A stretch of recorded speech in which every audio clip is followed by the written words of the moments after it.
ঢাকাই চলচ্চিত্রের দর্শকপ্রিয় নায়িকা অপু বিশ্বাস 1 দশকের বেশি সময়ে প্রায় 100টি সিনেমায় অভিনয় করেছেন। চলচ্চিত্রের পাশাপাশি তিনি বিজ্ঞাপন চিত্রে মডেল হয়েছেন। অভিনয়ের পাশাপাশি প্রযোজনা ব্যবসাতে সময় দিচ্ছেন তিনি। নতুন বছর আবার নতুন ব্যবসার সঙ্গেও যুক্ত হয়েছেন তিনি। এরই মধ্যে শোনা গেল শেখ হাসিনার চরিত্রে দেখা যাবে এই অভিনেত্রীকে। এর জন্য নাকি তিনি 100 টাকা পারিশ্রমিক নেবেন। ছবিটি নির্মাণ করছেন পরিচালক সালমান হায়দার। তবে শেখ রাসেলের আর্তনাদ ও আমি মায়ের কাছে যাব দুটি নামকরণ হয়েছে। এর মধ্যে একটি নাম চূড়ান্ত করা হবে বলে জানান সালমান। চলচ্চিত্রটিতে বঙ্গবন্ধুর পরিবারের সর্বকনিষ্ঠ সদস্য রাসেলের গল্প উঠে আসবে। এতে অপুর চরিত্রের নাম হাসু। এ সিনেমা প্রসঙ্গে সালমান হায়দার জানান, 2019 সাল থেকে সিনেমাটি নির্মাণের পরিকল্পনা ছিল।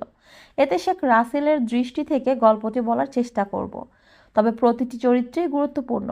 সকল চরিত্রের শিল্পী নির্বাচনের ক্ষেত্রে চেহারার সাদৃশ্য অভিনয়গুলোকে প্রাধান্য দিয়েছি। 22 আগস্ট থেকে শুটিং শুরু হবে। আপাতত প্রস্তুতি চলছে। অপু বিশ্বাসের 100 টাকা পারিশ্রমিক নেয়ার বিষয়ে তিনি বলেন, এই চরিত্রে অভিনয়ের জন্য অপু কোনো পারিশ্রমিক নিতে চাননি। নাম মাত্র 100 টাকা দিয়ে তাকে সিনেমায় যুক্ত করেছি। অপু বিশ্বাস বলেন, সিনেমাটির গল্প শুনে এক বাক্যে রাজি হয়ে যাই। ঐতিহাসিক এই সিনেমার অংশ হতে পেরে ভালো লাগছে। আশা করছি কাজটি দারুণ হবে। শুটিংয়ের জন্য প্রস্তুতি নিচ্ছি।